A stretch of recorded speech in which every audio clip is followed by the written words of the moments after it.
Tonight, we will pull back the velvet curtain, dusted with time, to step into a world rarely mentioned in everyday stories. The secret world of the private lives of the ancient Egyptian pharaohs.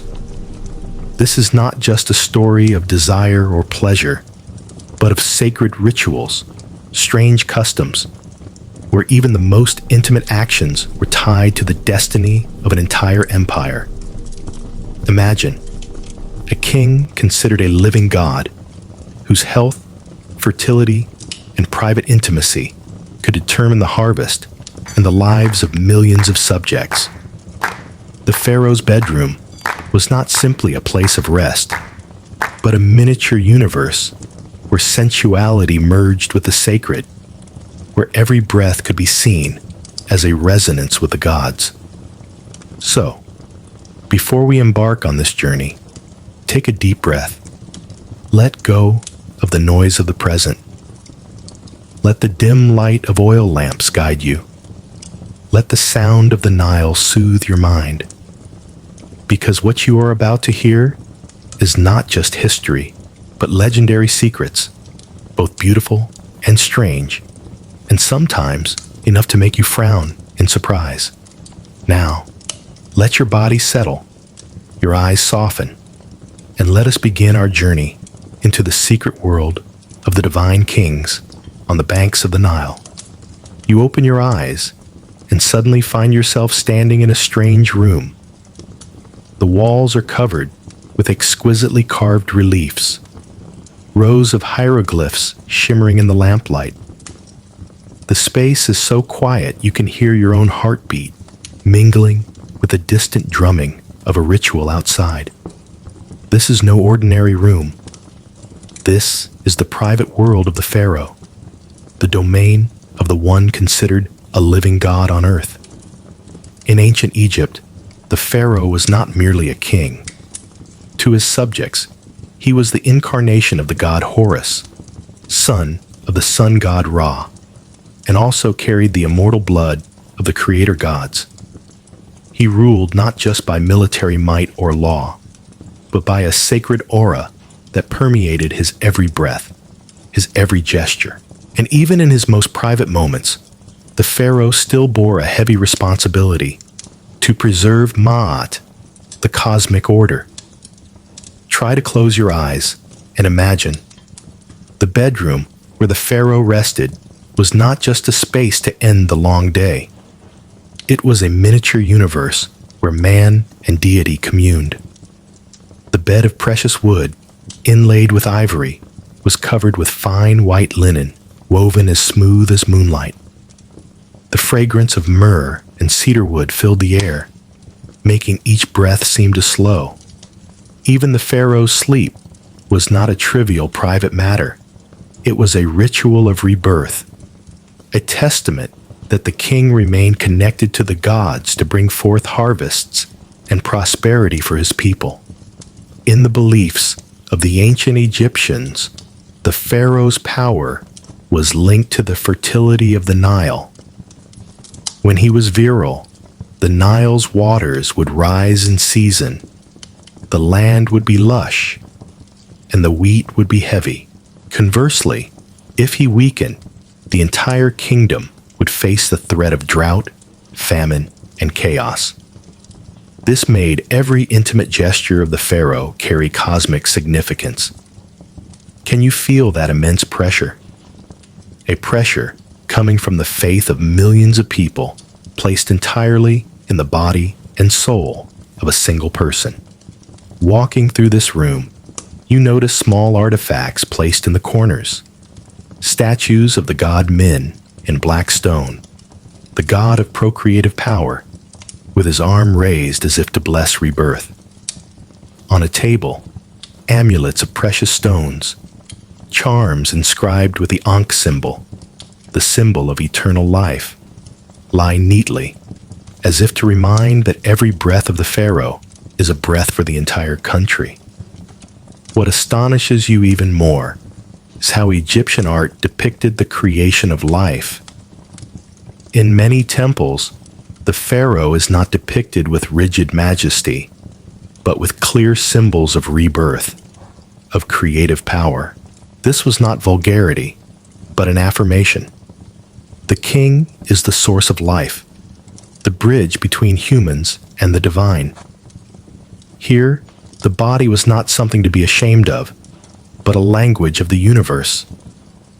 You stop before a fresco, where the image of the pharaoh making an offering to the god Ra is meticulously carved. The lamplight shines on the black stone eyes of the god statue, making you feel as if you are being seen through to your very soul. A question gently echoes in your mind. What would happen if the pharaoh's private power were to fade? The ancient Egyptians believed that when the pharaoh could no longer maintain his abundance, the Nile would dry up, the land would wither, and Ma'at, the sacred order, would be threatened. Therefore, the royal bedroom was never just a place of rest. It was a sacred stage where the king performed his role not just as a man, but as a god keeping the rhythm of life for the entire world. And as you stand there, listening to the desert wind seeping through the stone doorway, you suddenly understand. Even in sleep, the pharaoh was the pillar supporting the entire universe. He was not allowed to be weak, not allowed to fail. That private power was the guarantee for the harvest, for food, for the lives of millions of souls. You shiver slightly, not from the cold, but from realizing the truth. The pharaoh never truly had privacy. He was always part of a living myth, where every gesture, every breath became a prayer for the nation. And you understand that the world you're about to delve deeper into, the world of mystical rituals, of harems full of intrigue, of customs that seem unbelievable, all begins in this very quiet room. You step out of the pharaoh's silent room, your eyes still holding the dim light of the oil lamps. And as you walk down the long stone corridor, you hear a resounding whisper, slow, solemn words, like a chorus stretching across thousands of years. The blood of the gods cannot be diluted. This is the great secret of the ancient Egyptian royalty, a truth that makes you stop and listen. The pharaohs believed that to maintain absolute sanctity, they had to marry within their own bloodline. Through modern eyes, that seems strange, even unacceptable. But if you put yourself in their world, you will realize the cold logic in that belief. Because to the Egyptians, the pharaoh was not just a mortal king. He was the living Horus, the incarnation of Ra among men. And for that god to pass on his eternal light to the next generation, the bloodline had to be pure, unmixed with anything mundane. Try to imagine a court where marriage was not for personal love, but to preserve divinity. Full siblings, half siblings, sometimes even father and daughter. All these relationships were arranged not for desire, but for sacred duty. They did not think they were doing something unnatural. They believed that the gods themselves had once united in this way. Isis and Osiris, two sibling gods, became a couple, and from them, new life was born. You walk through rooms filled with stelae and reliefs, where this story is clearly depicted. The carved paintings show the pharaoh standing next to his queen, and sometimes that wife was also his own sister. There is no sign of shame or concealment. On the contrary, these carvings were displayed with pride as a declaration to the subjects. The divine bloodline is still preserved. For example, you stop before the image of Ramesses II, the greatest king of Egypt. He married Nefertari, his sister, who was also one of the most powerful queens in history. Their love was praised on countless stelae and monuments. To the Egyptians, this was not an anomaly, but a wonderful testament to a divine union. You see the names of Akhenaten and Nefertiti mentioned again. Although their blood relationship is still a matter of debate, many scholars believe they were cousins, or even closer. But the important thing is, in the eyes of the subjects, their union ensured that the heirs, the princes and princesses born from them, still carried the untainted divine light within them. Try to let out a soft sigh and imagine, in modern times, at a family party, the idea of marrying a sibling would certainly cause awkward laughter. But in ancient Egypt, it was a solemn ceremony, blessed by the gods, and considered a sacred duty of the royal family. To you, it might be an unimaginable burden. Try to put yourself in the position of a royal princess. You were born into silk and power, but also into an invisible bondage. Your future was already decided. You would become your brother's wife, or your father's, to ensure the divine bloodline continued. No one asked for your opinion. No one cared about your personal feelings. Love here was not a whisper by the Nile on a moonlit night, but a sacred duty tied to the survival of the country. And for the pharaoh, it was not an easy choice either. Because the more closed the bloodline was kept, the greater the burden. You can imagine the pharaoh looking at his children, wondering, are the gods pleased with this sacrifice? Is the divine power truly being preserved? Or is he just testing the fragility of human flesh? In the silence of the corridor, you realize something. For the Egyptians, love and marriage were not just matters of the heart. They were matters of the universe. Because if the divine blood was diluted, all of Ma'at, the eternal order, would also be shaken. You gently touch the cold wall, the faint hieroglyphs trembling under the lamplight. A mixed feeling rises within you, both astonishment and sorrow. And you understand that these secrets are not simply the private affairs of a royal family. They are the backbone of an entire civilization, the reason why these kings built pyramids, temples, and left an indelible mark on human history. You sigh, then slowly walk on, because you know that if marriage within the bloodline was the red thread connecting the divine lineage, then the place where it was performed and nurtured was the harem, a complex world of intrigue, power, and pleasure. And that will be the next door you must open. You walk on, and a large cedarwood door slowly opens before you.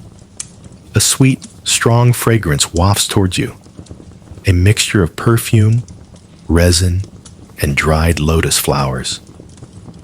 Before you is no longer an empty corridor, but a bustling, vibrant, and complex world that makes you feel as if you have stepped into a miniature city. This is the Pharaoh's harem, a place where power, intrigue, and intimate relationships are woven into a difficult to unravel web. You may have heard the word harem with simple images, a place where only selected beauties lived to serve the king's pleasure. But in ancient Egypt, the harem was more than that. It was like a kingdom within a kingdom, a political, religious, and even economic center. And in this place, every person, every glance, every smile could carry a deep scheme. You see long rows of large houses, with whitewashed walls and courtyards paved with baked bricks, where the pharaoh's concubines and children lived. There are small, shady gardens, lotus ponds sparkling in the sun, and private rooms hidden behind silk curtains. This was not just a residence for a few wives. It was a huge establishment consisting of hundreds of people, from the great royal wife, the minor wives, princesses, to countless female servants, singers, dancers, musicians, hairdressers, cooks, and teachers. The harem, in a way, was the soft but powerful heart of the court. At the pinnacle of power, you clearly see the figure of the great royal wife.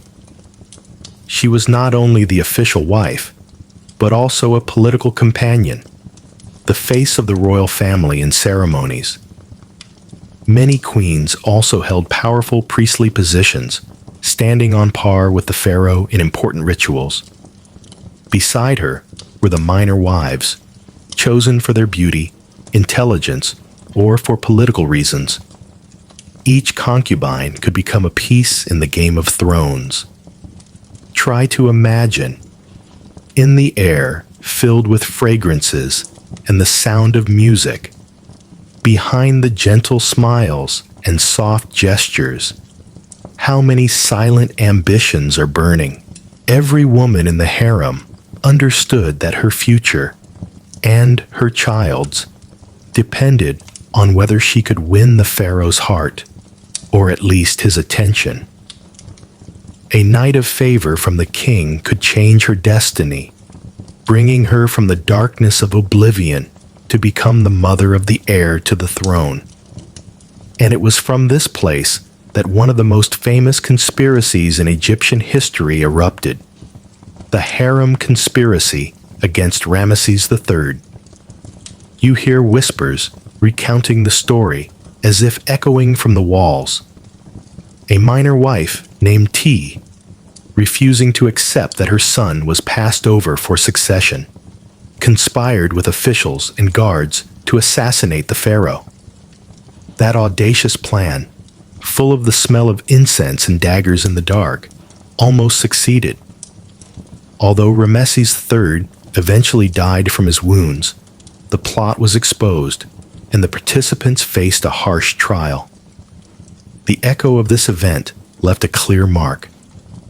The harem was never just a peaceful place, but an invisible battlefield. You slowly walk across the inner courtyard, where the pharaoh's children are playing. Laughter echoes, but you know well that each of those children is not just a child of their parents, but also a political pawn. Some were destined to become the crown prince. Others would become priests, generals, or diplomatic tools when married off to other courts. Every innocent smile concealed a heavy destiny. Meanwhile, the women sitting on the porch embroidering or practicing music in their rooms were well aware of their fragile position. A misplaced whisper, an unskillful glance, could have them cast out of the harem gates forever. But if they were clever, they could directly influence major state decisions by whispering to the pharaoh, or through a network of trusted servants and courtiers. You take a deep breath. The atmosphere of the harem is fragrant but also suffocating. It is like a garden full of flowers and beauty, but underneath are sharp thorns, ready to draw blood from anyone who is careless. Power here did not lie in swords and spears, but in gentle words, discreet smiles, and silent schemes. You realize the pharaoh's harem was a universe of opposites, both soft and cruel, both a haven of love and a cradle of conspiracies. Here, one could find the gentle lullaby of a harp on a moonlit night, but the very next day, one could also hear whispers of a plot to overthrow. And you understand that to comprehend ancient Egypt, you must not only look at the pyramids or the towering temples, you must also listen to the echoes from the harem, where secret decisions could change the fate of the nation. You shiver slightly in the dim light, then quietly move towards the back of the thick curtain, where another network also existed: the concubines and servants, figures rarely named in history, but who played a crucial role in operating the Pharaoh's secret world. You gently step through a heavy curtain, rich with the scent of fragrant resin, only to find yourself in another area of the harem. Here, there is no longer the splendor of the queen or the pride of the main concubines. Instead, you see a quiet but vibrant world, an invisible network of hundreds of people living, working, and revolving around the Pharaoh's life.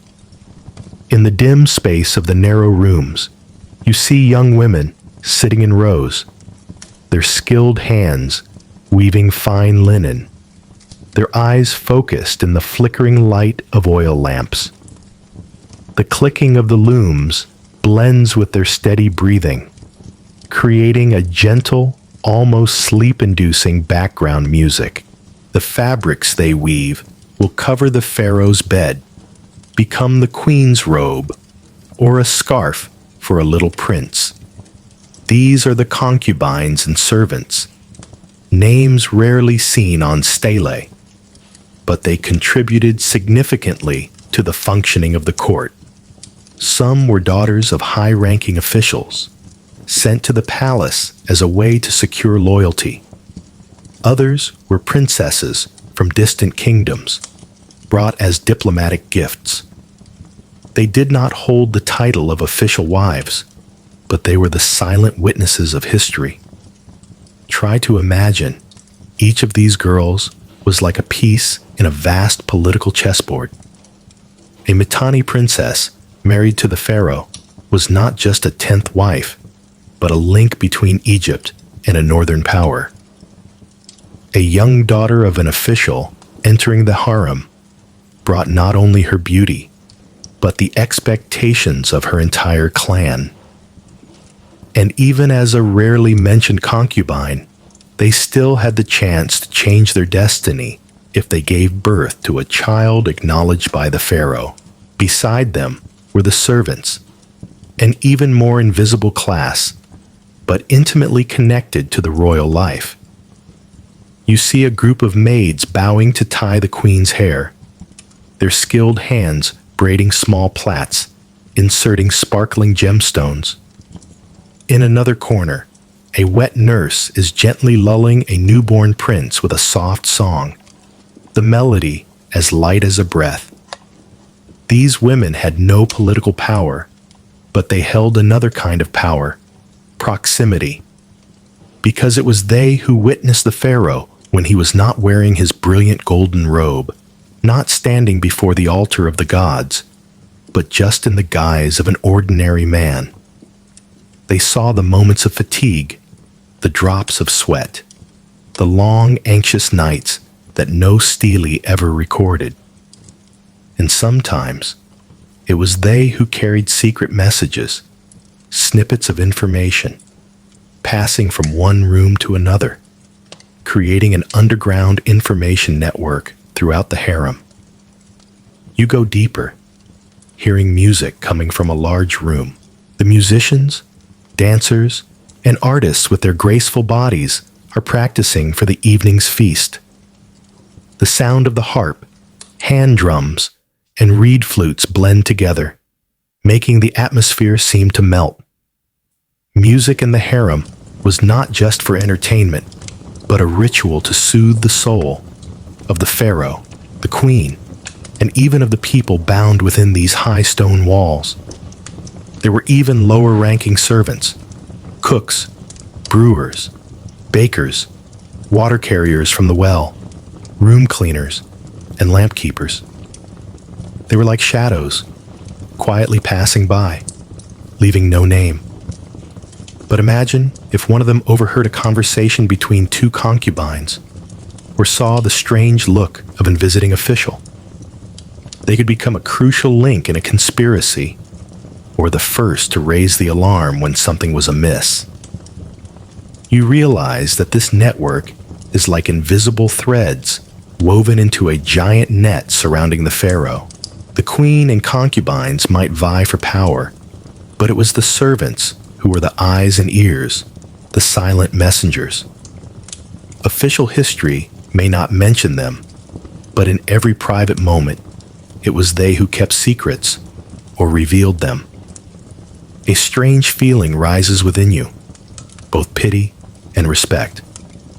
Because in a world where all eyes were on the Pharaoh, it was these small people who were the foundation that kept the harem running. Without them, there would be no music, no fabrics, no food, no childcare. This entire secret kingdom would collapse. You pause for a moment, looking up at the high ceiling where incense smoke rises in thin wisps. You understand? History is not only written by great kings, but also woven by anonymous hands, as silent as the Nile River, flowing ceaselessly through millennia. And as you turn to leave, leaving behind the servants' quarters, you know that your journey is about to take another turn, because beyond the hands that weave and the silent footsteps, there is a more sacred, more mysterious world. The rituals of fertility and sacred sexual beliefs, where the Pharaoh was directly connected to the procreative power of the gods. You leave the bustling area of servants and concubines and enter another space, quieter, more solemn. The scent of incense becomes stronger. The light from the shimmering oil lamps casts onto stone walls carved with images of fertility. Here, you feel it distinctly. Every breath, every movement has a sacred tone. This is where the Pharaoh connected himself with the divine through rituals of fertility and religion. In the world of ancient Egypt, you gradually understand. Life and reproduction were never just private matters. They were the foundation for maintaining Ma'at, the cosmic order.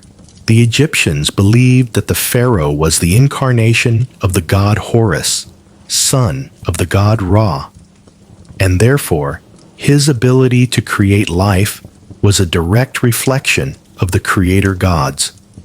When the Pharaoh was strong, the whole country prospered. When the Pharaoh was weak, the harvest would fail. The Nile's flow would slow. You stop before the statue of the god Min, the supreme fertility god of Egypt.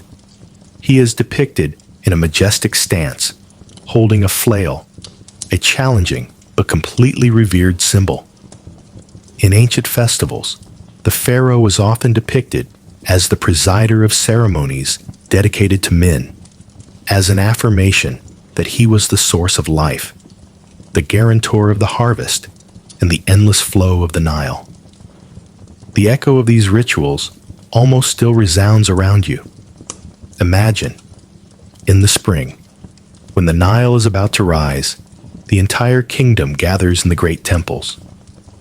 Rows of priests, songstresses, and musicians raise their voices in praise of the gods. In this atmosphere, the Pharaoh appears, dressed in a pure white robe, wearing a shining golden collar, and performs rituals that connect him directly with the creative power of the universe. All eyes of the people follow, because they believe that as long as the Pharaoh is in harmony with the divine, Egypt will enter another prosperous year. You close your eyes gently, letting your imagination take you to another sacred rite, the ritual of royal rebirth. In ancient texts, many pharaohs claimed they were not just human, but the result of a divine union. The reliefs in the Luxor temple depict the god Amun-Ra transforming, visiting the queen, and from that union, a new pharaoh is conceived. The scene carved on the wall was not meant to arouse mundane curiosity, but to reinforce the belief. The reigning king is the son of a god, born from a sacred, destined marriage. You feel as if you are hearing the whispers of the priests, repeating ancient prayers. May the Nile rise. May the land be fertile. May the Pharaoh, the incarnation of the divine, bless us. These words echo like an endless chorus, connecting man with the divine, connecting sensuality with the sacred. What astonishes you more is how the ancient Egyptians turned rituals related to reproduction into a part of their artistic and symbolic language. They painted blooming lotuses, scarab beetles rolling the sun disk, pairs of birds flying together. All were metaphors for rebirth, new life, and the endless cycle. For them, the universe was not held together by swords or laws, but by the preservation of life force, a subtle energy directly linked to the pharaoh. Try to imagine the invisible pressure a king had to bear. Because even in his privacy, the pharaoh was not just a man. He was the bridge between the mortal world and the divine. A night of his rest was not just a personal matter, but could be understood as a ritual, ensuring the universe continued to turn at its proper rhythm. You can feel the weight in every breath, can't you? And then you hear another whispered story about public festivals.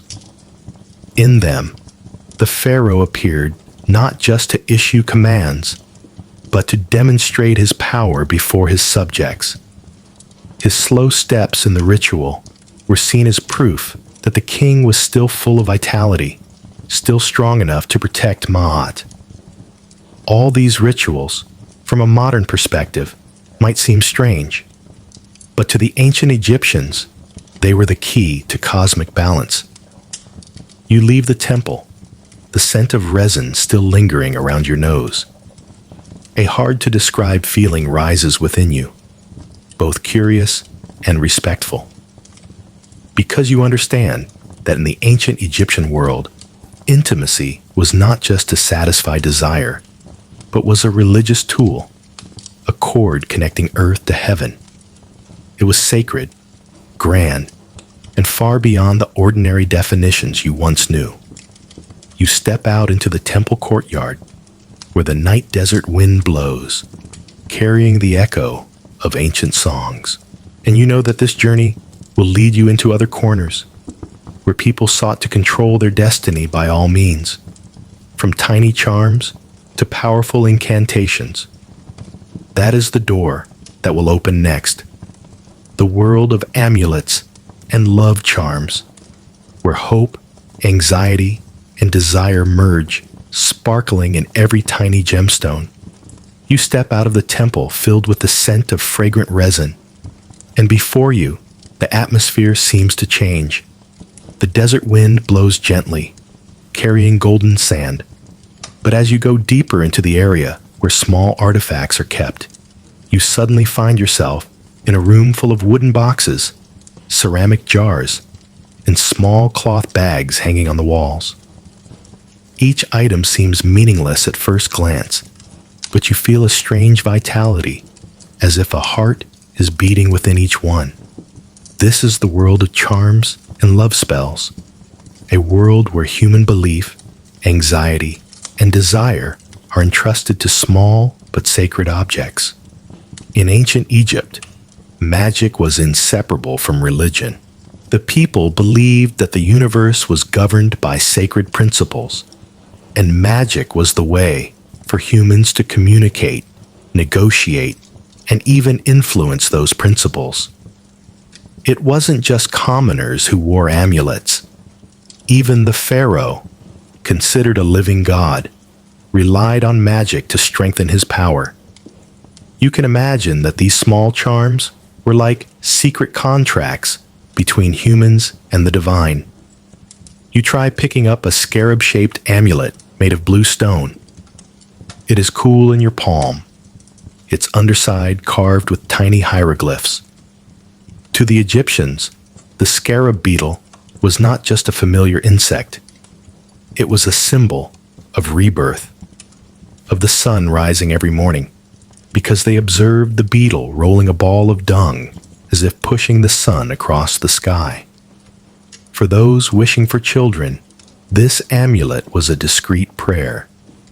May life be reborn in the womb. In the harem, where concubines and court ladies lived in silent competition, love charms became a silent weapon. A young woman might secretly ask a magician to prepare a small charm for her. A red stone ring engraved with the pharaoh's name, a bottle of fragrant oil mixed with herbs, or a piece of papyrus with a love spell written on it. She would wear it when she went to see the king, believing that his gaze would linger longer, that his hand would choose her among 100 others. Try to close your eyes and imagine, in a dark room with a flickering oil lamp, a woman whispers an incantation. May the heart of the Lord tremble when he sees me. May my name be engraved in his mind, like the eternal symbol carved on sandstone. That incantation was not just a plea for love, but also an invitation to power. Because if a concubine was favored by the king, her status and that of her family would change forever. It wasn't just women who used charms. The pharaohs also carried special amulets. One of the most common symbols was the Ankh key, a cross shape with a loop at the top, symbolizing eternal life. Whenever the pharaoh appeared in a ceremony, you could see him holding the Ankh as an affirmation that he held the power to grant life to all people. In addition, gold rings engraved with the pharaoh's name were often considered protective charms against enemies and evil spirits.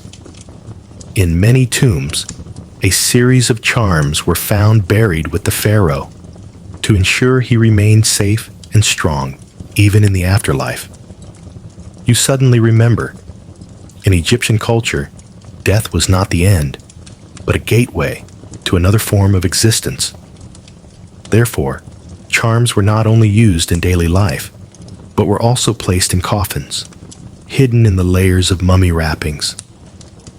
Each charm was a passport for the soul to pass through the harsh trials on its journey to Osiris, the god who ruled the underworld. You listen and almost hear the whispers echoing from the stone walls, ancient incantations, humming like a gentle breeze. Some spells were used to pray for children, some to keep love, some to protect against enemies.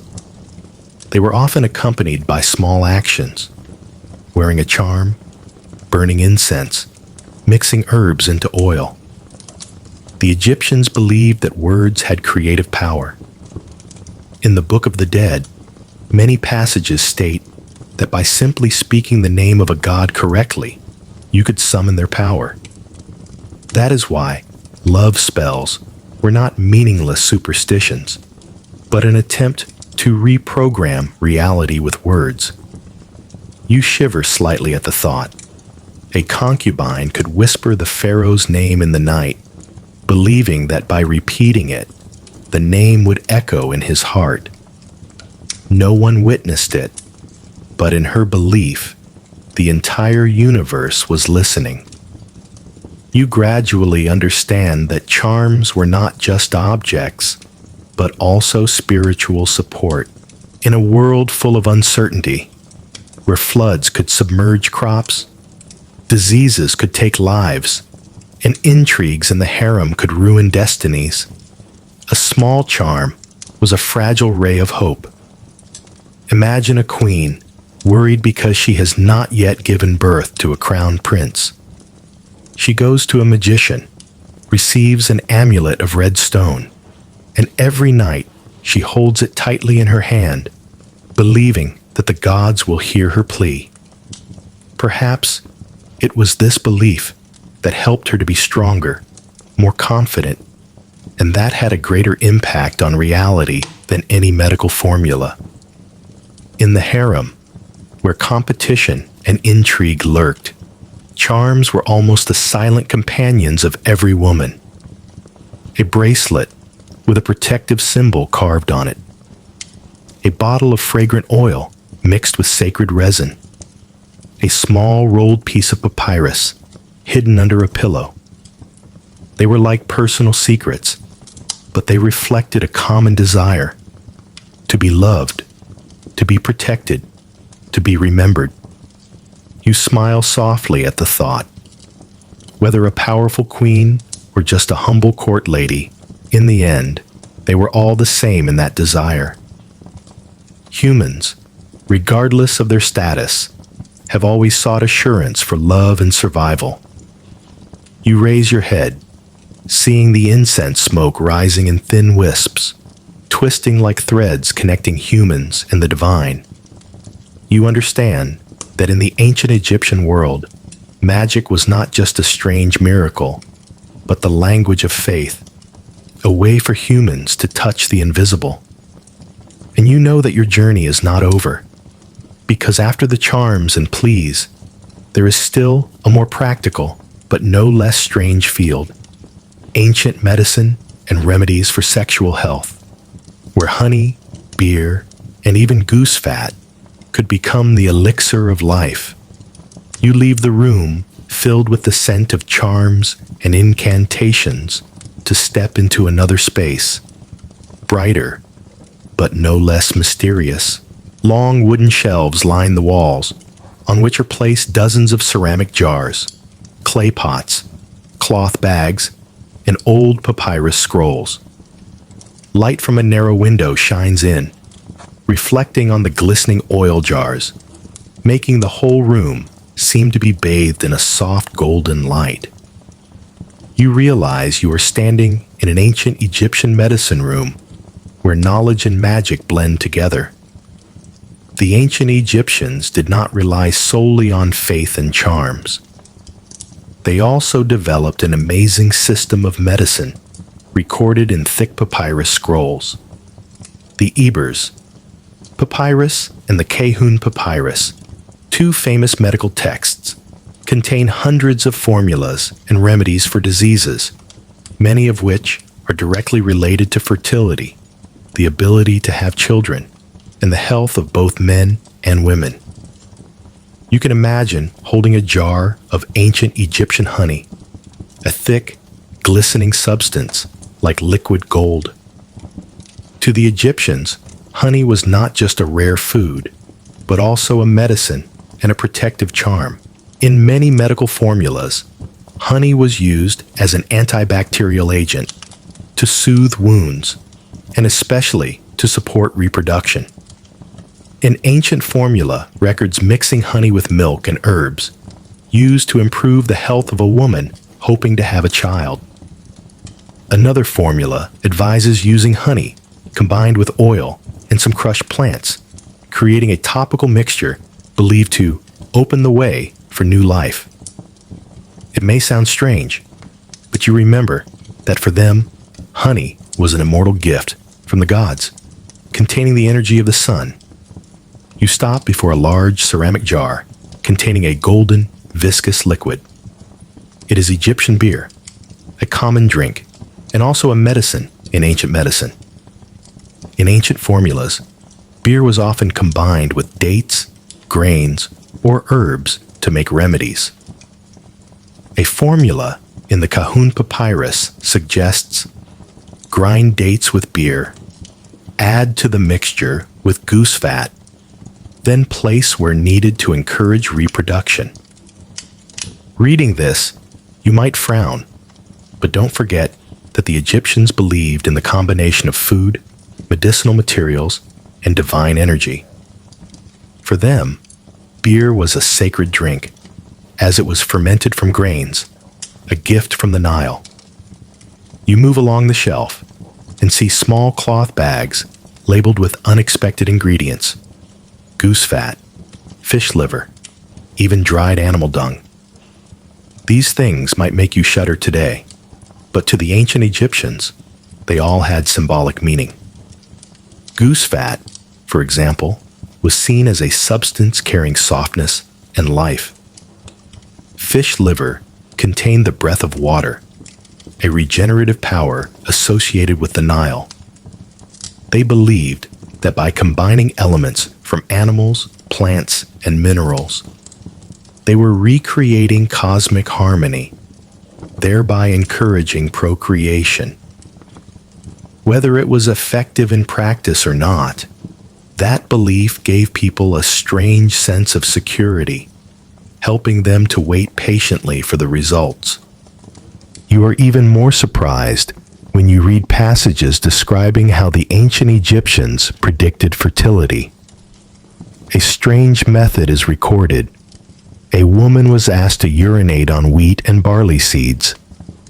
If the seeds sprouted quickly, it was a sign that she would soon become pregnant.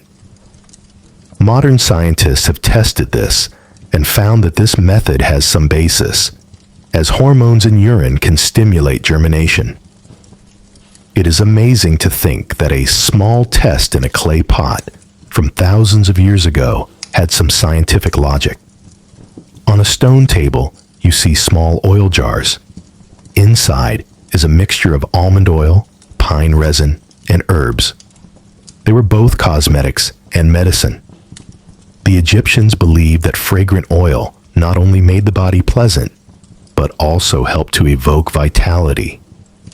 In some formulas, oil was also mixed with aromatic resin, then applied to the body to enhance health.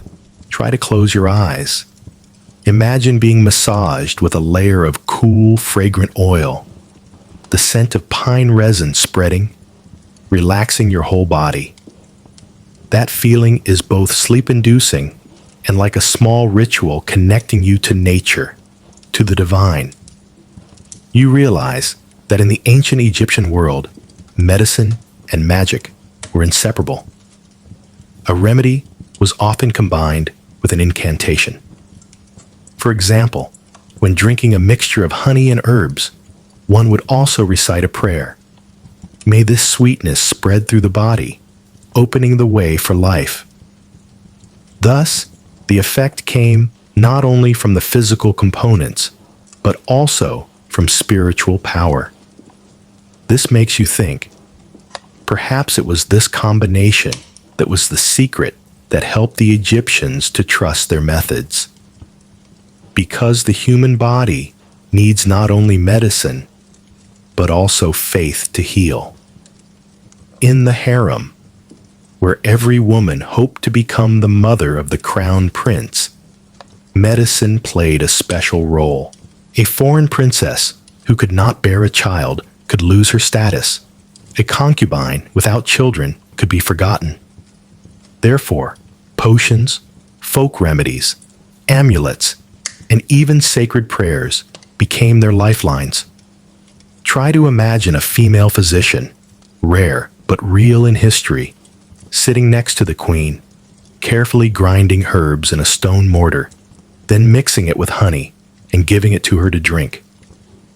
That gesture was not just health care, but a political act, keeping the throne with an heir, keeping the entire empire from falling into crisis. You look up at the wall, where there are paintings of goddesses protecting the pharaoh and queen. In their hands, the Ankh and lotus symbols shine, symbolizing life and rebirth. That image reminds you that for the Egyptians, medicine was not just about remedies, but a part of the sacred symphony between man and God. You let out a soft sigh, letting your consciousness drift with your thoughts. You realize that from simple remedies of honey and beer to mystical rituals inside the temples, everything revolved around one goal: to ensure the continuation of life, to ensure that the cosmic cycle never stopped. You leave the room full of clay pots and papyrus, your heart light, because you know that behind the formulas that might make you laugh lies a whole philosophy. Humans have always longed to hold on to life, by any means, whether through medicine or faith. And as the door closes behind you, you hear the desert wind echoing back, carrying an invitation to continue into more magical public rituals where the whole country witnesses the revival of the divine king. That is the world of the said festival, the rejuvenation ritual you are about to discover. You leave the room, filled with the scent of medicine and honey, and step out into a large corridor. The atmosphere changes completely. Instead of the silence of charms and remedies, there is now a bustling sound coming from afar. The sound of drums, horns, and a steady singing like lapping waves. The air is filled with joy, as if the entire kingdom is holding its breath for a momentous occasion. You realize you are being brought into the middle of the said festival, the rejuvenation ritual, a sacred and powerful event of ancient Egypt. In the life of the Egyptians, the health and survival of the pharaoh were directly linked to the prosperity of the country. When the king had reigned for 30 years, a serious question arose. Did he still have enough strength to maintain Ma'at, the cosmic order? The said festival was created to answer that very question. Imagine a king who has passed middle age, but still has to prove to the gods and his subjects that he is still young, strong, and worthy of continuing to rule. And to do that, the pharaoh had to participate in a series of elaborate rituals, where his every gesture became a sign of eternal vitality. You see the scene unfolding before you. A huge square set up right in the temple courtyard. Tall wooden flagpoles fly colorful banners.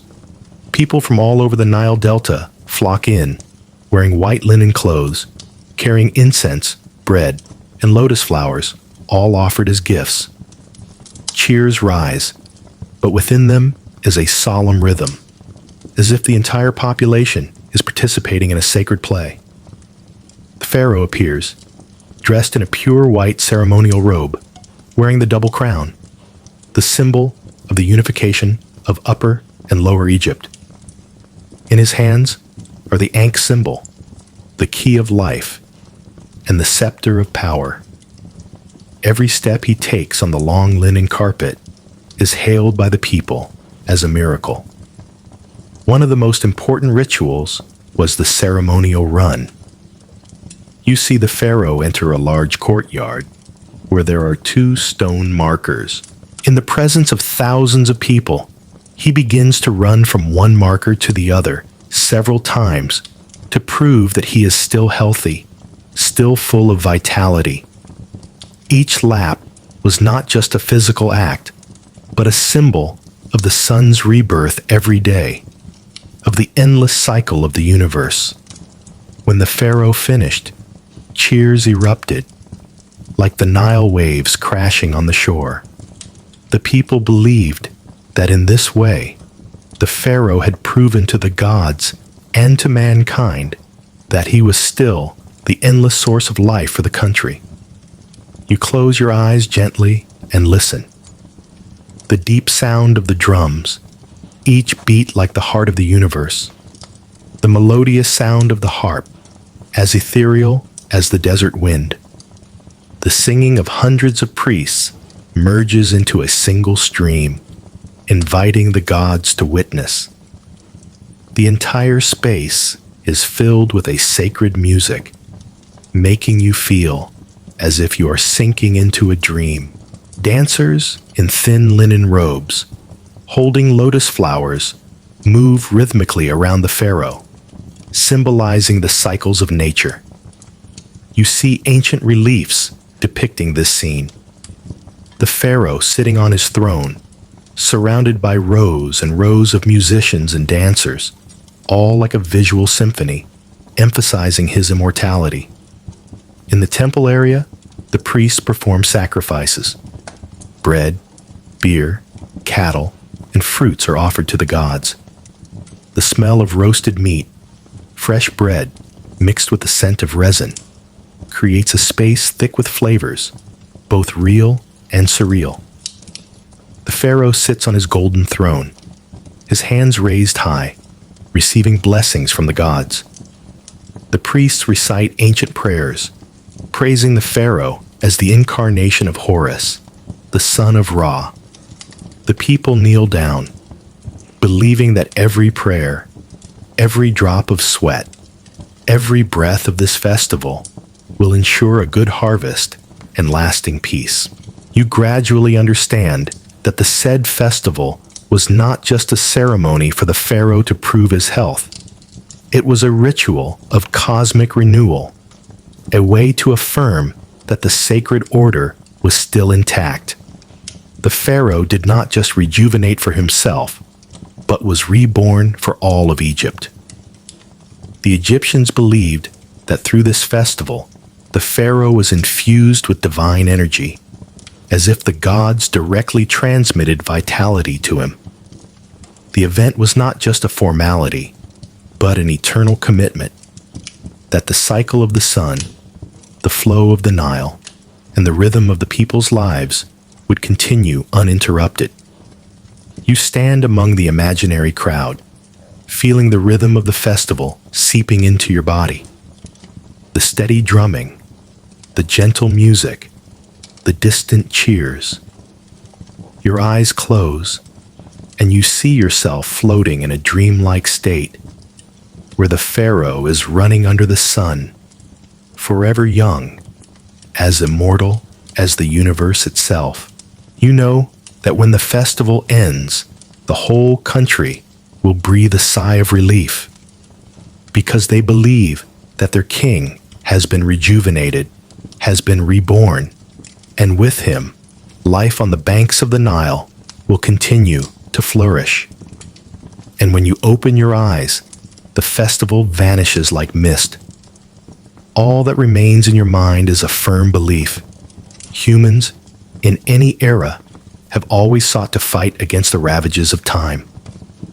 For the Egyptians, the answer lay in splendid rituals, where the rejuvenation of one person became the revival of the entire universe.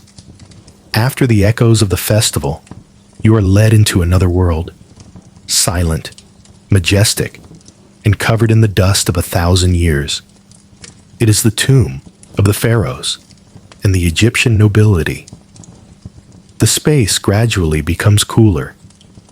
You walk through long, narrow corridors, where the flickering torchlight illuminates the densely carved stone walls. Every stroke, every color, every line has a purpose, as if the entire wall is whispering something, a message not for the living, but for eternity. The Egyptians believed that death was not the end, but a door to the afterlife. And to pass through that door, the soul needed a map, guidance, visual instructions. Thus, the tomb was not just to contain the mummy, but was a picture book spread across 4 walls. You gently touch the relief. The deeply carved hieroglyphs seem to still vibrate, telling the story of the soul's journey. From crossing the river of darkness to standing before the judgment of the god Osiris, every trial has been depicted. Every detail, every symbol is a sacred map, so that the dead do not lose their way. You look up at the colors that are still vibrant after more than 3,000 years. Gold, the color of the sun, a symbol of immortality. Blue, the color of the Nile and of eternal life. Red, the color of blood, of strength, of the rising sun. Black, the color of the fertile soil, and also the color of rebirth. You realize that these walls are not just beautiful, but are also encoded with color. Each shade is a belief, a silent prayer. The Egyptians did not paint for decoration. They painted to invoke the power of the divine, to make what was painted become reality in the afterlife. What surprises you is that in the tomb, there are not only gods and rituals, but also simple scenes of daily life.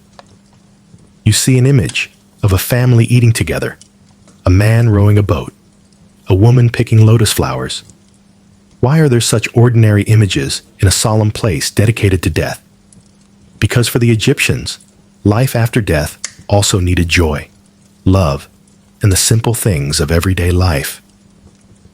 Painting a scene of picking lotuses meant wishing the soul would forever breathe the fragrance of flowers. Painting a scene of rowing a boat meant wishing they could still glide on the eternal Nile. You smile, realizing that even in death, humans still long to be loved, to live a peaceful life. But tomb art was not just for the dead. It was also a message for those who remained. You see a scene of the Pharaoh standing before the god Ra, being given the Ankh symbol, the key of life. The painting not only speaks to the gods, but also to the subjects. Believe that your king is immortal, for he is blessed by the gods. You see again the images of rows of slaves, of victorious armies carved deep into the stone. It is a reminder to the living of the absolute power of the Pharaoh, even after he has left the world. And then there are more subtle details. An image of the Pharaoh holding his wife's hand, walking together into the afterlife. A rare scene, but it sends a powerful message. Love does not end at death. It continues, like the Nile that never stops flowing. You stop before a strange relief. The image of a scarab beetle rolling a round ball. Simple, perhaps. Not at all, because for the Egyptians, the scarab beetle symbolized rebirth.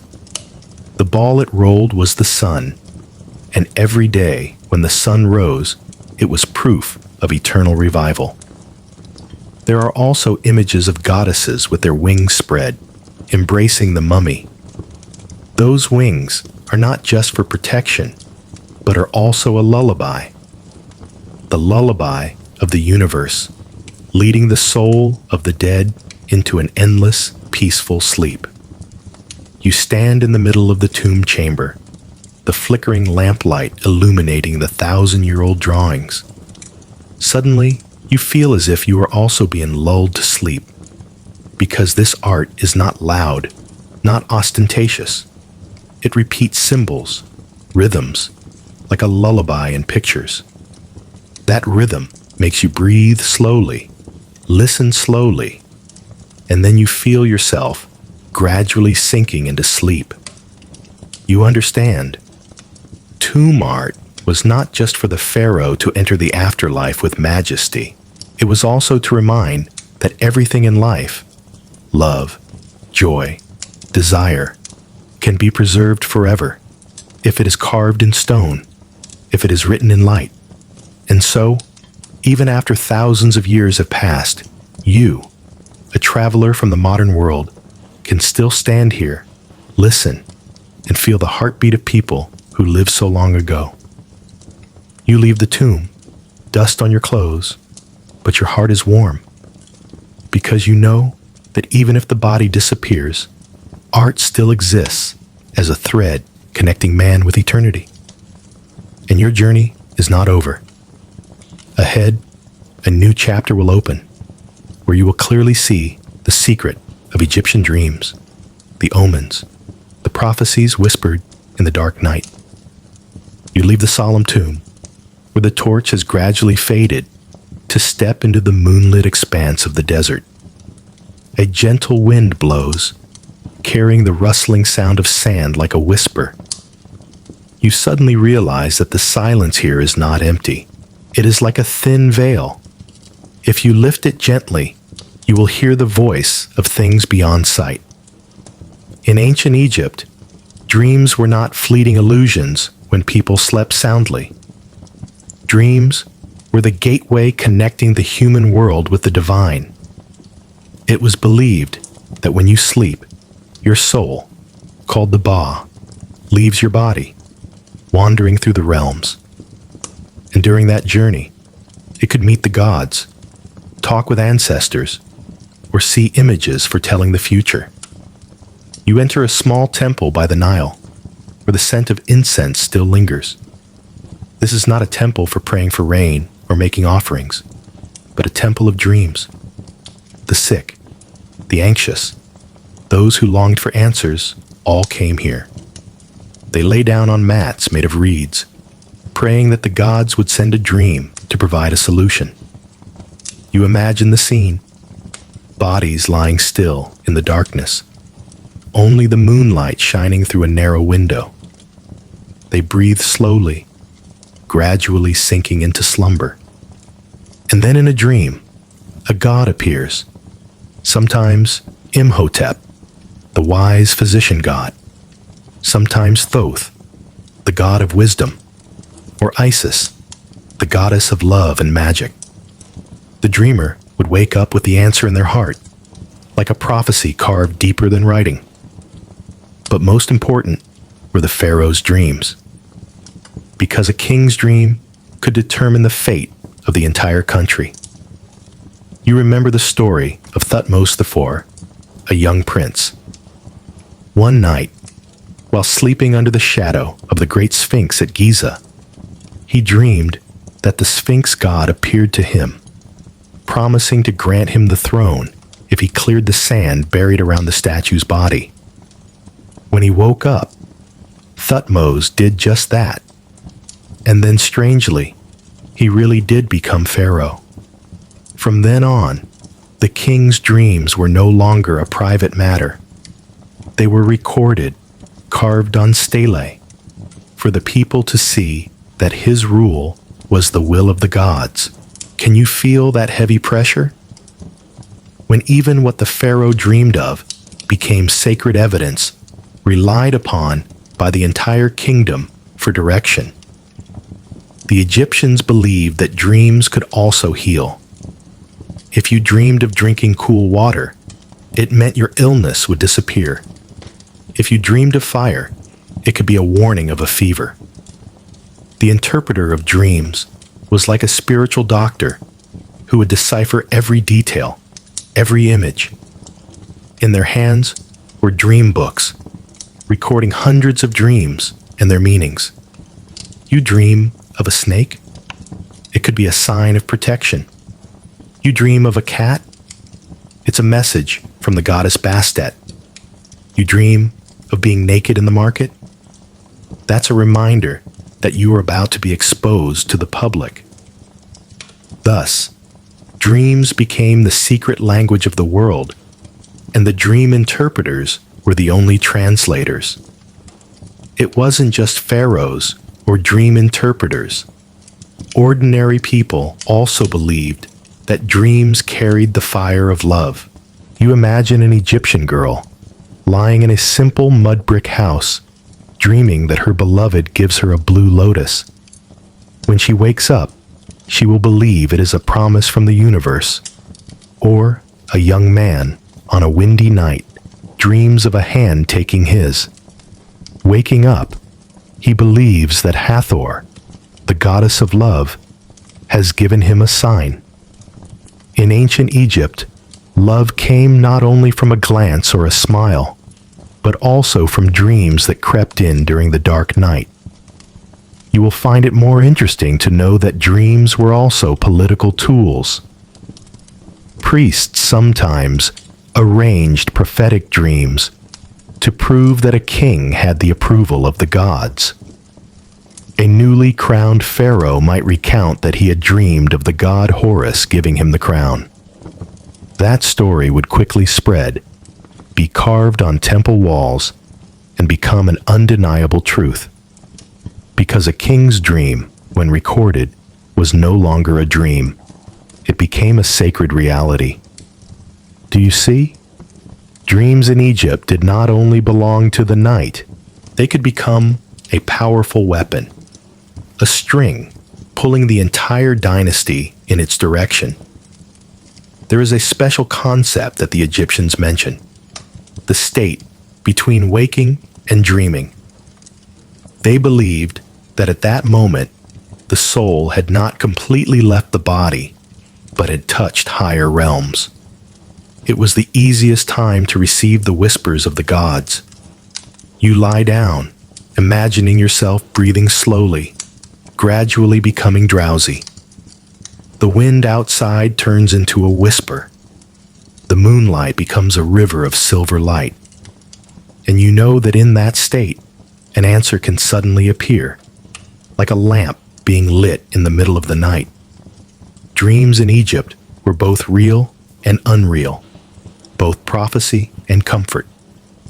They did not come to frighten, but to guide. Like a gentle mother lulling her child, the gods used dreams to lull people through fear, to believe that there would still be light tomorrow.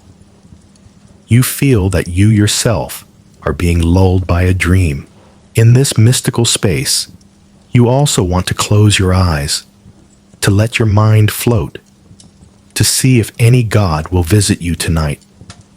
Then you realize the miracle is not whether the dream is true or not. The miracle lies in the fact that they made people believe in a greater order, an invisible hand arranging things, a voice from the universe that was always listening to them. And so, whether you are a pharaoh on a golden throne or a poor farmer by the Nile, dreams are still a common gift, a small lamp in the darkness, lighting the way for the heart not to get lost. You let out a soft sigh, smiling in the silence. Dreams, it turns out, are not just of the night. They are also of faith, of hope, and of love. And so, you are ready to step into a place where those dreams will merge with the prophecies carved on stone, on the stars, and on the Nile River. You sit again by the Nile as the sky begins to brighten.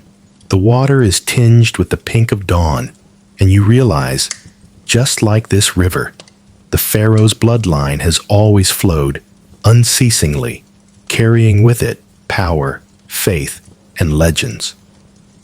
The ancient Egyptians did not see the Pharaoh as just a man. He was both a living god and a bridge between the mortal world and the sacred realm. But what would happen when that king died? When the divine eyes closed, the last breath was released, who would carry on? The answer lay in the descendants, the children, the princes and princesses, the drops of blood considered sacred, witnesses to the divine lineage. The Egyptians believed that the Pharaoh was the son of the sun god Ra, protected by the goddess Isis or Hathor. Therefore, when a royal child was born, it was not just a child. It was a piece of the universe, proof that the gods were still with mankind. You imagine the scene of a queen giving birth to a prince. The drums roar. Incense fills the air. The priests offer blessings. The child, as soon as it opens its eyes, is wrapped in pure linen, placed before a statue of a god, as if to affirm, "This is the blood of a god, and will become the shadow of a god on earth." But not every child was so favored by fate, because with bloodline came burden. Every step, every breath was tied to a responsibility, to protect the throne, to maintain the faith of the entire kingdom. Did you know? In the gilded palaces, amidst the stone-inlaid corridors, the Pharaoh's descendants were sometimes not just siblings, they were rivals. A third prince might look at his older brother with envious eyes, because the throne was always destined for the firstborn. A princess might be married to her own younger brother to keep the bloodline pure. And sometimes, intrigue crept in like darkness, pushing those of the same blood into a relentless battle. Try to imagine, at night, in a room filled with the scent of fragrant resin, a prince beseeches the gods to grant him a dream for telling his destiny. Because with just one sacred dream, or a prophecy carved on a stele, he could turn the tables, making himself the rightful heir. In Egypt, bloodline was not just a bond. It was also a sharp knife, both protecting the throne and ready to divide it. What is special is that over time, the Pharaoh's descendants are not just remembered as people. They are turned into legends. Do you remember Tutankhamun, the young king who died when he was only 19? In fact, he only reigned for a short time, with no great victories. Yet, his tomb, when discovered after more than 3,000 years, stunned the world. Gold, silver, jewels, the legendary mask, all turned the obscure king into an immortal symbol. Or think of Akhenaten, the maverick king, who dared to abandon hundreds of gods to worship only the sun god Aten. While he was alive, he was considered a heretic. But over time, he became a symbol of rebellion, of a different perspective in history. Do you see? Flesh will decay, bones will rot, but names, stories, and even mistakes, all can be mythologized, becoming lessons for all time. It wasn't just stelae or tombs that preserved the legacy of the royal family. The people themselves, the laborers under the scorching sun, also turned the Pharaoh's descendants into stories passed down through generations.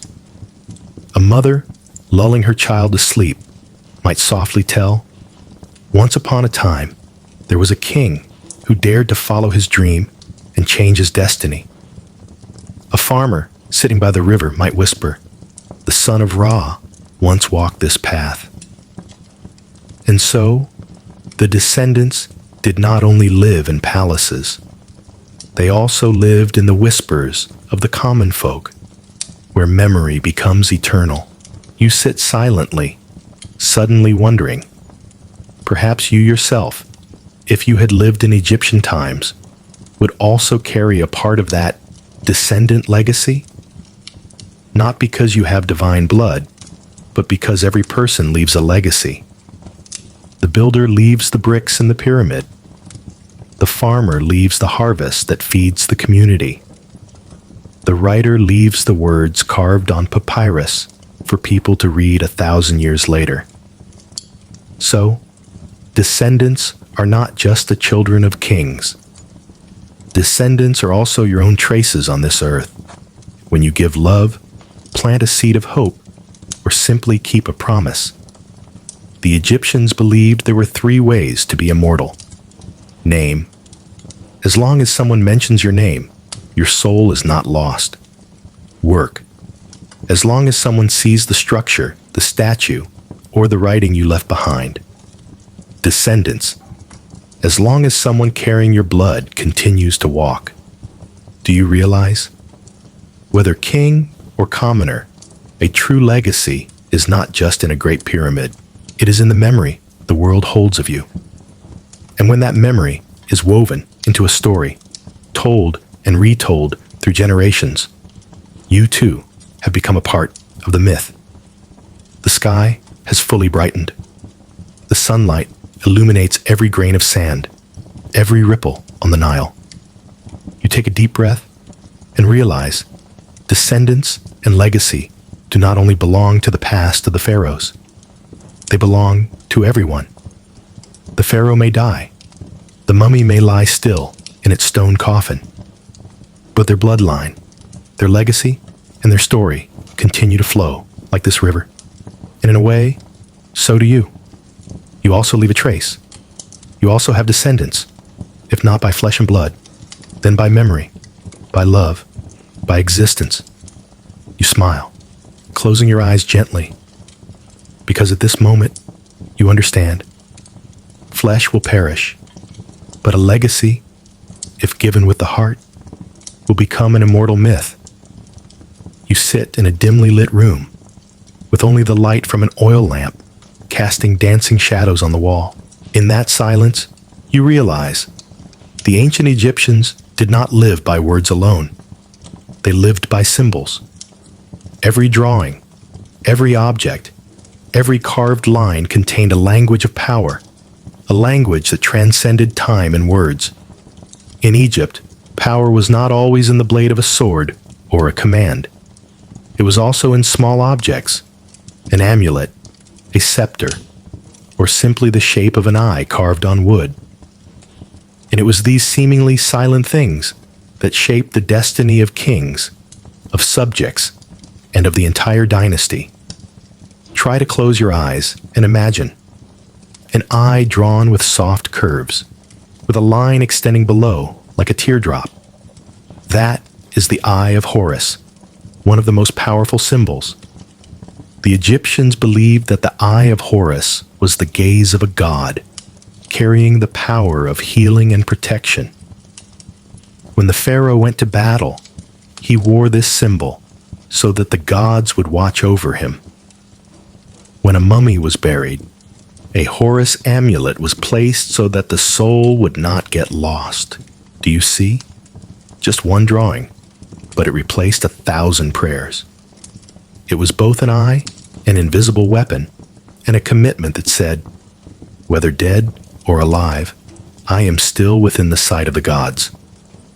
In the pharaoh's hands were always two objects, a scepter and a flail. One was long and straight, symbolizing guidance. The other was curved, like a shepherd's crook, symbolizing protection. When you see the pharaoh holding these two objects, you will understand. He was not just a king.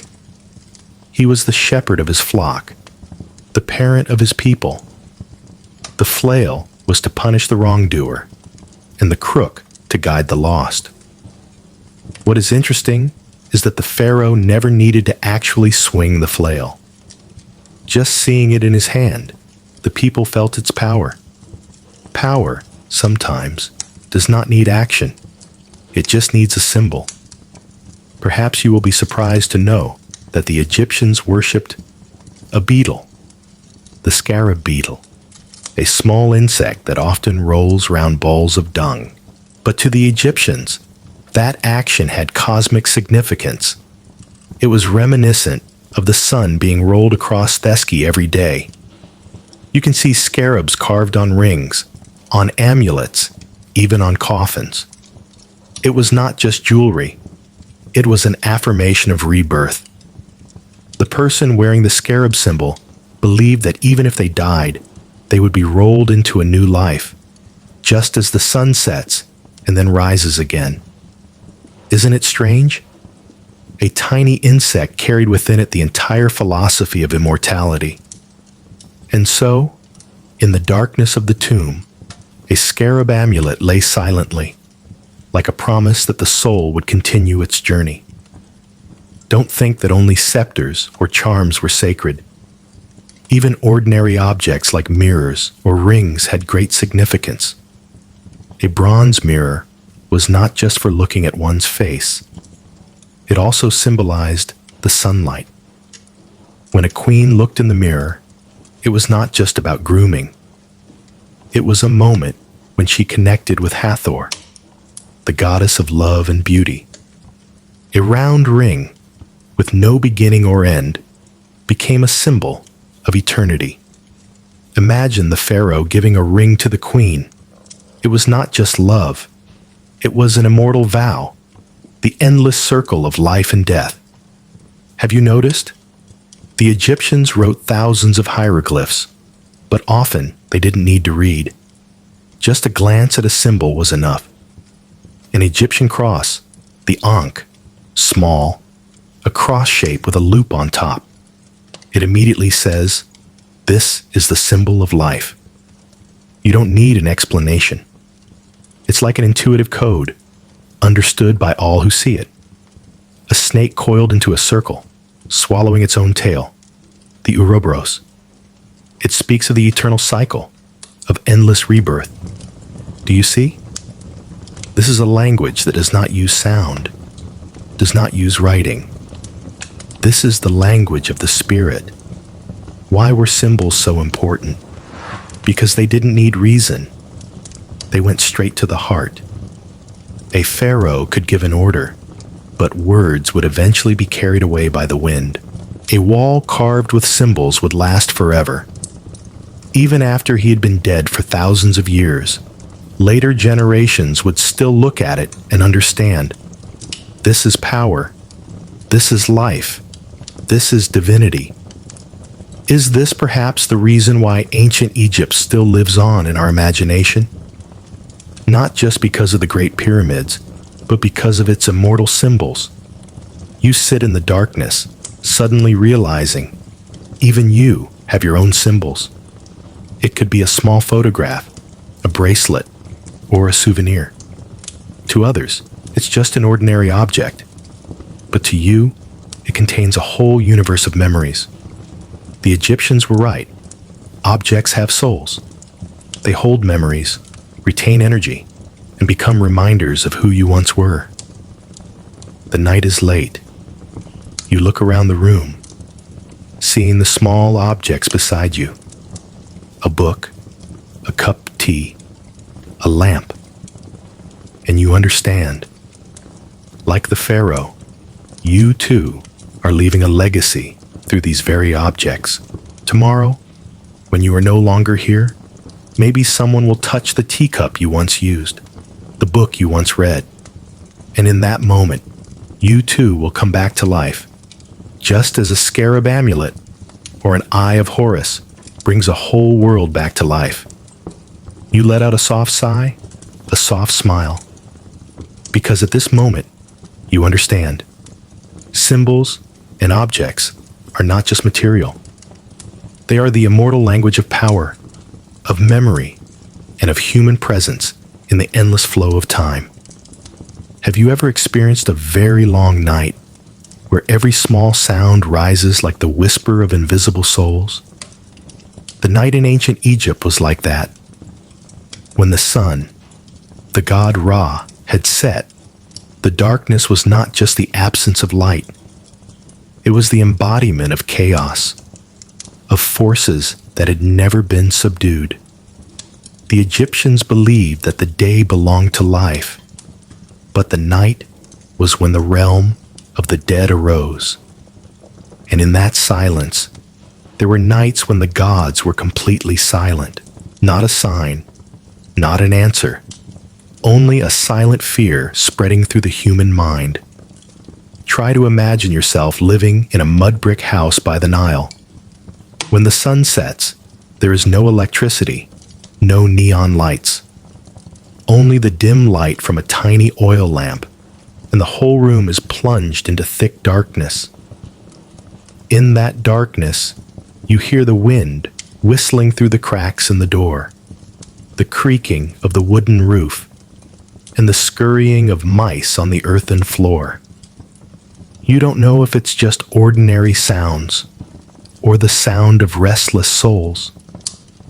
The Egyptians believed that darkness was a gateway for demons, poisonous snakes, and creatures from the underworld. It was not just an instinctive fear, but a part of their religious belief. When the sun disappeared, the world fell into the hands of the chaos god Apophis, the giant serpent that swallowed the light. In the imagination of the Egyptians, every night the god Ra sailed his boat across the dark sky.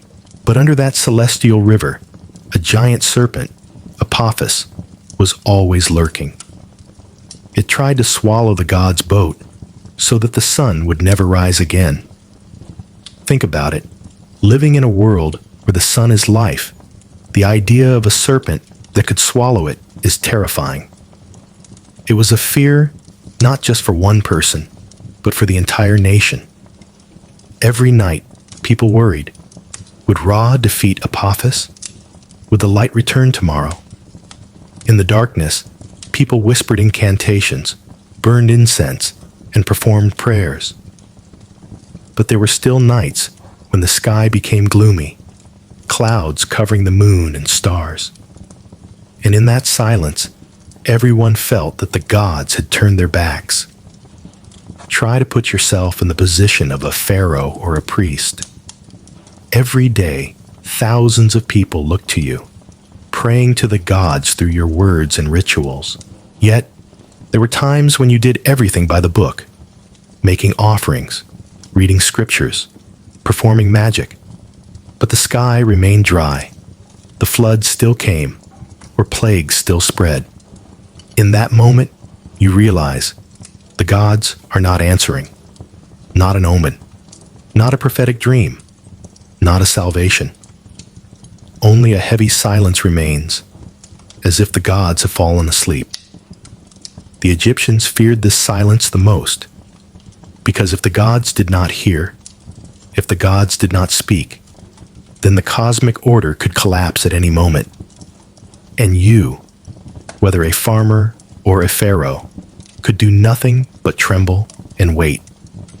To combat that fear, the Egyptians created countless rituals. Every night, the priests performed the smiting of Apophis ceremony, where they made an effigy of the giant serpent out of wax, then cut, burned, or crushed it to symbolize Ra's victory. At home, you, a commoner, could also participate in your own small ritual. You would light an oil lamp, place a Horus amulet by your pillow, and whisper prayers for safety. You believed that that tiny light was enough to push back the sea of darkness outside. And sometimes, with just a faint ray of light, you would feel your heart less afraid. But fear was not only on the outside, it also crept deep inside you. There were nights you lay down and dreamed you were being chased in a cold stone corridor where giant statues stared. There were dreams where you saw yourself sinking into the dark Nile, your hand reaching up for help, but no one heard. You would wake up, your heart pounding, cold sweat on your forehead, and you would ask yourself, was this dream just a product of the mind or a warning from the gods? The Egyptians believed that when the gods were silent, dreams became the only place you could find clues. But frighteningly, not every dream was easy to understand. In the moment of divine silence, man realizes his smallness. You can build pyramids, carve tens of thousands of characters on stone, offer blood sacrifices, but in the end, you are still just a trembling creature before the darkness. And perhaps it was in those moments that the Egyptians needed symbols and rituals more than ever. Not because they were always effective, but because they brought a little faith.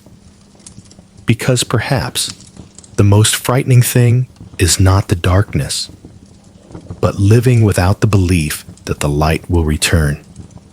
Then one day, after a long night that seemed endless, dawn breaks. The sun rises again from the horizon, its golden orange light spreading over the Nile, and you breathe a sigh of relief. At that moment, all the fears of the night seem to vanish. You believe that Ra has won. You believe that the cosmic order has been restored. But deep down, you also know, tonight and on other nights, the darkness will return, and the gods may be silent again. You close your eyes gently, listening to your own steady heartbeat. You understand that the fear of darkness is an eternal instinct. But the Egyptians have taught us a lesson. No matter how thick the darkness, with just a small flame, a prayer, a belief, man can still pass through it. And if one day you find yourself lost in the darkness of your own soul, remember, the gods may be silent, but the light is never gone. It is just waiting for you to be brave enough to find it. Have you ever thought about the strangeness of two concepts, sex and death? One is the origin of life, where humans find pleasure and sow the seeds for the next generation. The other is the end, the dissolution of the body and the entry into the invisible realm. Yet, for the ancient Egyptians, these two seemingly opposite things were parallel, intertwined, and even reflected each other. In the incense-filled temples, in the dark tombs carved with hieroglyphs, sex and death were not separate. They were like two sides of a mirror, telling the same story of the endless cycle: birth, death, rebirth. Try to imagine, when a couple makes love, it is not just a physical connection. For the Egyptians, it was also a ritual connected to the universe. Every touch, every mingled breath was a reminder that new life could always be sown. Therefore, sex was associated with the creator gods. It was believed that the god Adam, the primordial god, created the world through an act of self-gratification from which other generations of gods were born. For the Egyptians, pleasure was not impure, but the foundation of the universe. But for that very reason, sex was always linked to death, because new life can only sprout when an old generation fades. And in every moment of pleasure, one could glimpse the shadow of death, a letting go, a melting away, and then rebirth. You might be surprised to know that in some ancient texts, it is recorded that the Pharaoh's wife, or a woman playing the role of the goddess Isis, could perform a ritual of lovemaking with the king's mummy. Why so? Because in mythology, Isis used love and physical intimacy to resurrect Osiris, the god who was dismembered.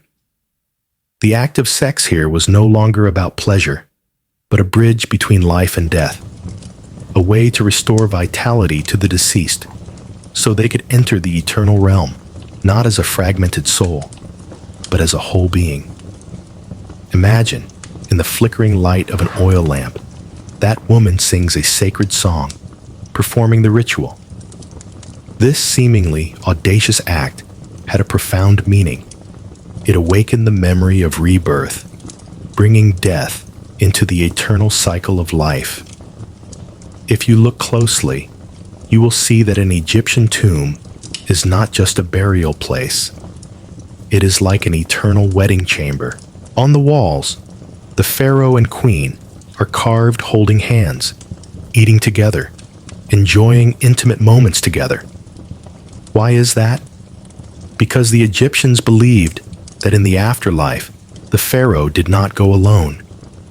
He would have his life partner with him, would continue to love, to connect, to give birth to life in the other world. When you look at those paintings, you don't just see a happy scene.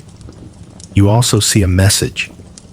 Death is not separation, but a door opening to an endless wedding night with the universe.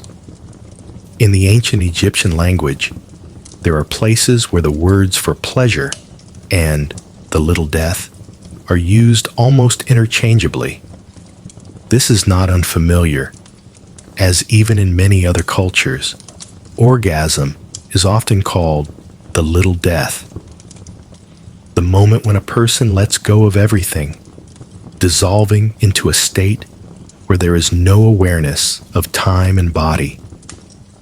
You close your eyes, trying to remember a moment of complete surrender. That feeling, for the Egyptians, was a reflection of death, but they did not fear it. They saw it as a reminder that life and death are separated by only a breath, and in that little death, the seed of new life is sown.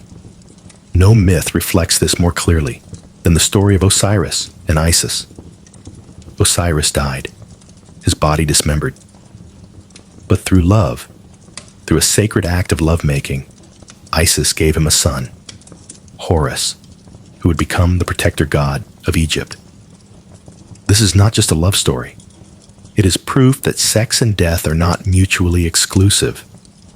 The death of Osiris did not end the bloodline, but opened the way for rebirth through Horus. And from then on, every pharaoh claimed to be the incarnation of Horus, the son of the union between love and death. You are lying in bed, listening to these whispers. Perhaps you too have experienced the fear of death, an end that you cannot control. And perhaps you have also felt the intensity of love, of intimacy, where you felt as if the whole world had stopped. The Egyptians want to remind you that these two feelings are not, in fact, separate. They are part of a cycle. Every hug, every kiss, every ultimate moment of pleasure reflects death itself. And conversely, every death, in their belief, sows the seeds of new life. When the gods were silent, when darkness fell, the Egyptians found comfort in that circle. They did not deny death, but accepted it as a companion, as a reflection of life. You can see this in your own heart.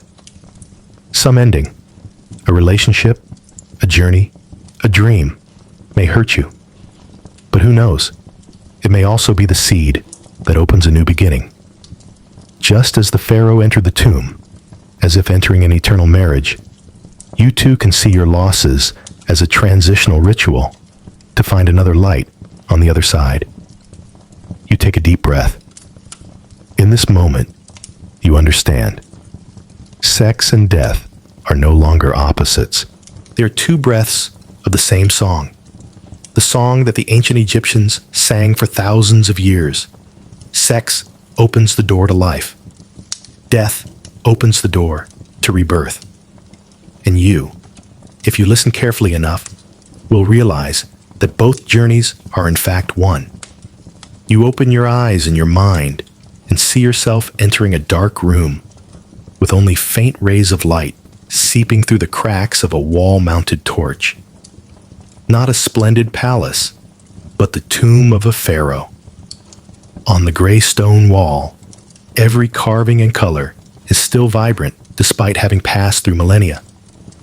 You look around and realize that this place is not just for a king to rest. It is a picture book, a map to guide the soul. And more than that, it is a song of life, death, sex, love, and divinity.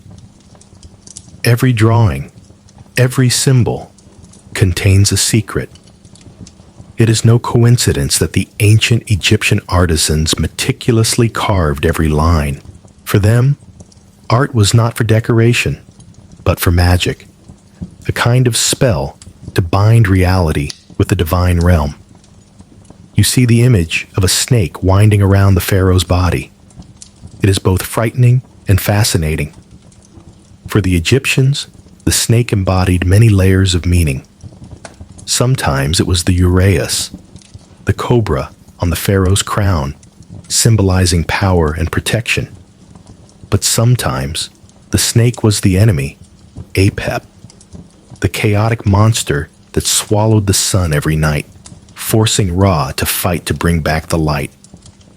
In art, the snake became a reminder that power and temptation always go hand in hand. It can protect you, but it can also swallow you. And in matters of sexuality, the image of the snake had another meaning. Primal urge, rebirth from within. You stop before a painting of a blooming lotus, its thin blue petals supporting a brilliant yellow bud.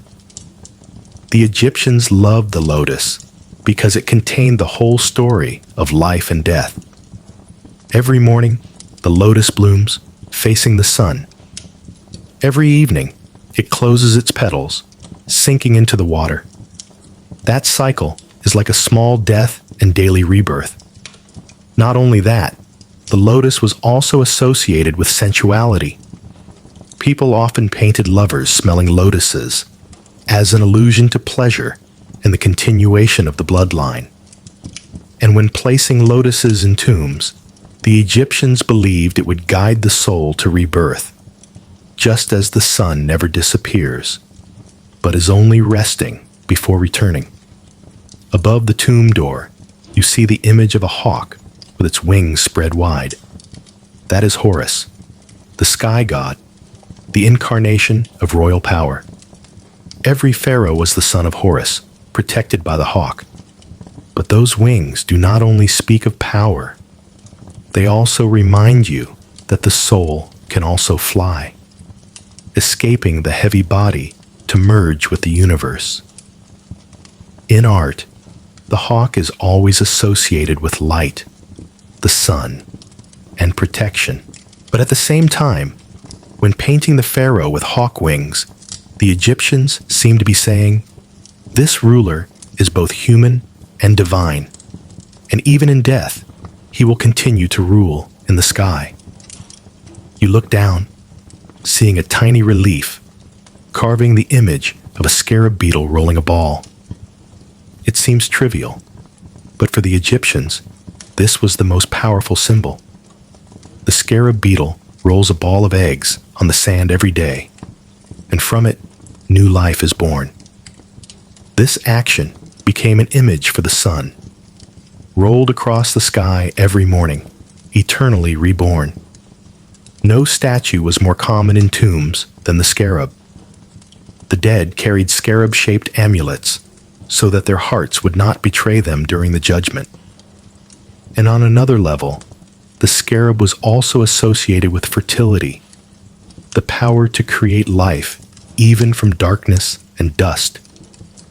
You stop longer before the wall where the Pharaoh and Queen stand together. He places his hand on her shoulder. She wraps her arm around his waist. Their faces are calm, their eyes gentle. This is not just an emotional scene. It is an affirmation that even in death, the bond remains. The Egyptians did not want to imagine a lonely king in the afterlife. They carved scenes of love on the walls to remind that the soul never enters the darkness alone. And in that art, you see that sexuality is not excluded. It is present in a subtle way, through a touch, through a lotus flower, through wine and musical instruments. These small details all whisper that even in the realm of death, pleasure still exists, and from pleasure, eternal life is maintained. The strangest thing you realize is that the Egyptians did not write these words with letters, but with images. Art became their second language. A lotus flower, rebirth and love. A scarab beetle, the sun and the heart. A snake, power and danger. An embrace, the eternity of affection. You see that the art here is never static. It is like a door. When you touch it, it opens a new world, where words are superfluous, and only symbols and silence guide the way. You are lying here, listening to these whispers. Perhaps you also have your own symbols in life. A ring, a photograph, a scent. They're small, but they carry within them the power to evoke memories, feelings, and even dreams. The Egyptians want to remind you that art and symbols are things that transcend time. When language disappears, when the body decays, only the images remain, continuing to tell your story to others.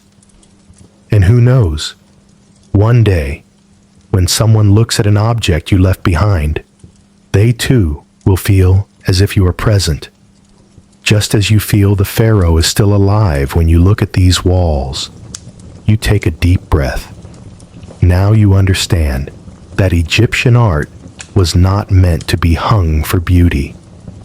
It is the language of power, the bridge connecting life and death, pleasure and immortality.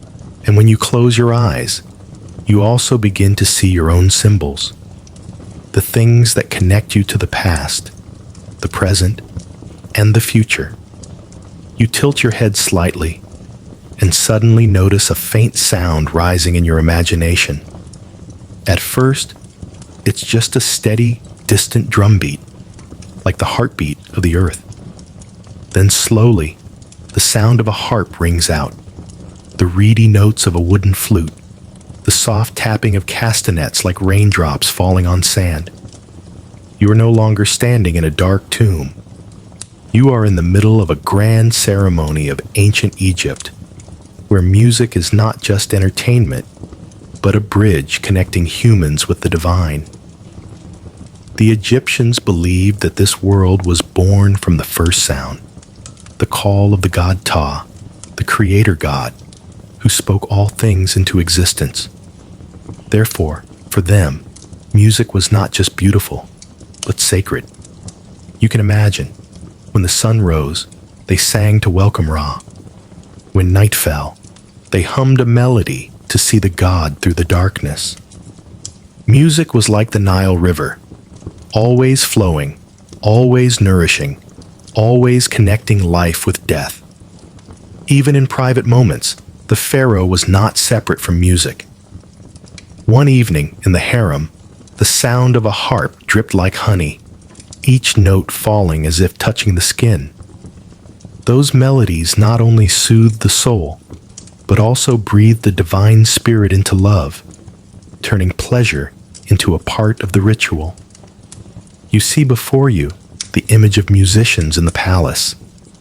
They are not just artists, they are intermediaries between the mortal and the celestial realms. The harp, long, curved, sometimes as tall as a person. The sound of the harp is gentle, melodious, like the wind through the reeds. This is the sound of peace, of the flowing Nile. The flute and double pipe, reedy sounds, sometimes cheerful, sometimes mournful, often heard in funeral ceremonies. It guides the soul through the dark realm, like a small lamp in the night, drums and castanets. A strong, steady rhythm, like the heartbeat of the god Osiris. The Egyptians believed that the sound of the drum could awaken cosmic energy, calling the spirits of the ancestors to witness. The sistrum, a rattle, a metal instrument, shaken to produce a tinkling sound like falling rain. This was the instrument of the goddess Hathor, the goddess of love, pleasure, and fertility. When the priestesses shook the sistrum, it was believed that Hathor was smiling and giving her blessing. You can see, each instrument did not just create sound. It was a musical talisman, carrying an invisible power, and as soon as it sounded, the entire space was transformed into a sanctuary. You step into a sun-drenched square, where hundreds of people are gathered. This is a harvest festival, and the music rises like a flood. The drums beat insistently, the horns blare joyfully, the singing echoes. The people dance, hand in hand, their feet following a never-ending rhythm. In that moment, you understand. Music liberates people from fear and suffering. It makes them forget the harsh heat of the desert, forget the sweat and labor. Under the sun, they merge with the rhythm, as if all souls are beating with one heart. But music was not only present in joy, it also accompanied death. You hear the mournful sound of a trumpet at a pharaoh's funeral. The female musicians weep and sing, their voices trembling, the rhythm slow, each note like a knife cutting through the space. But even this sorrow was not just for mourning. It was a ritual to escort the soul, a final lullaby to carry the deceased to the other side. Music at this time was like a boat, carrying the pharaoh through the darkness. And in every note of the flute, every beat of the drum, you hear a whispered promise. Death is not the end, but only the prelude to a new melody. In the harem, you see dancers moving to the music. Their bodies are supple, winding like a stream of water. There is no separation between music and movement. The body is the second instrument.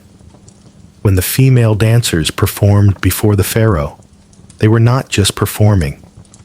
They were demonstrating the power of life, inviting the goddesses Hathor and Bastet to enter the space. And in the pharaoh's eyes, you see the belief that every turn, every hip shake, was a blessing for the prosperity of the entire empire. You close your eyes, and the music does not stop. It continues to echo in your dreams.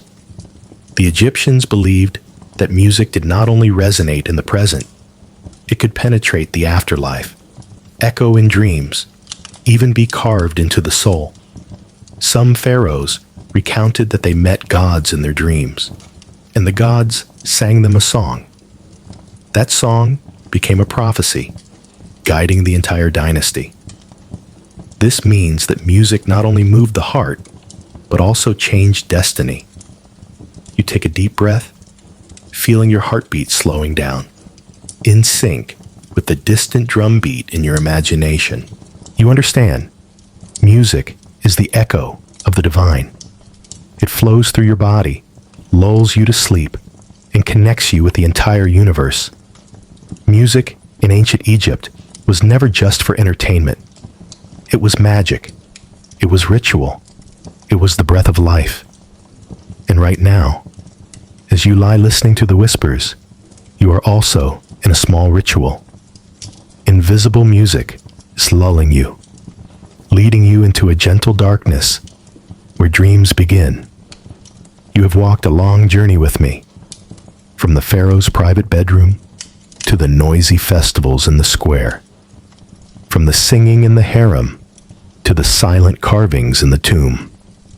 Each chapter, each detail not only reveals the secrets of love that people are often curious about, but also opens up a world of faith, power, and humanity.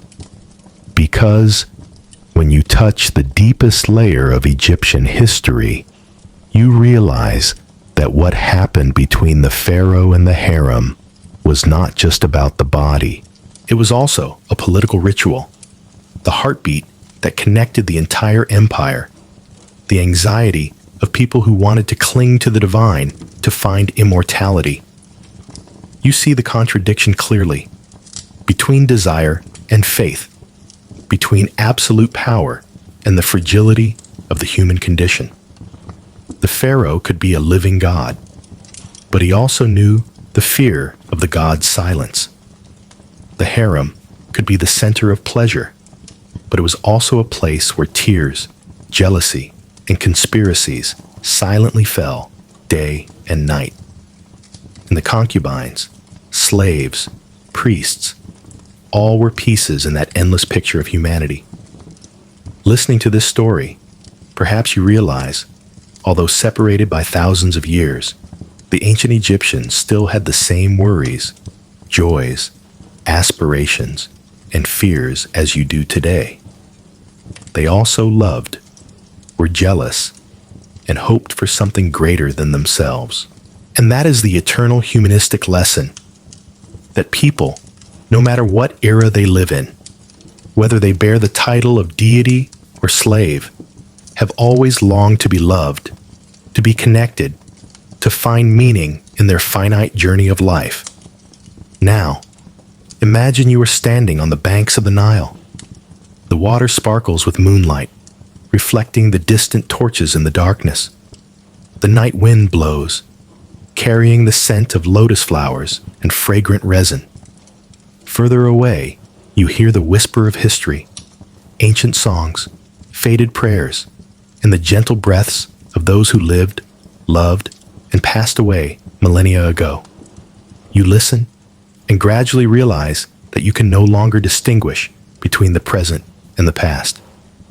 Time flows like a river, sweeping everything together.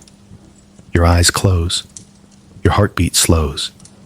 You feel yourself floating, so lightly, so far, as if your soul is gliding on the surface of the Nile, letting the stories of 1,000 years lull you into a dream. Sleep peacefully, because history is still there, whispering to guard your sleep. And when you wake up, perhaps you will remember that behind all the power, all the rituals, all the carnal secrets, what remains in the end is still the human being, weak, aspiring, and longing for love. Sleep well, my friend.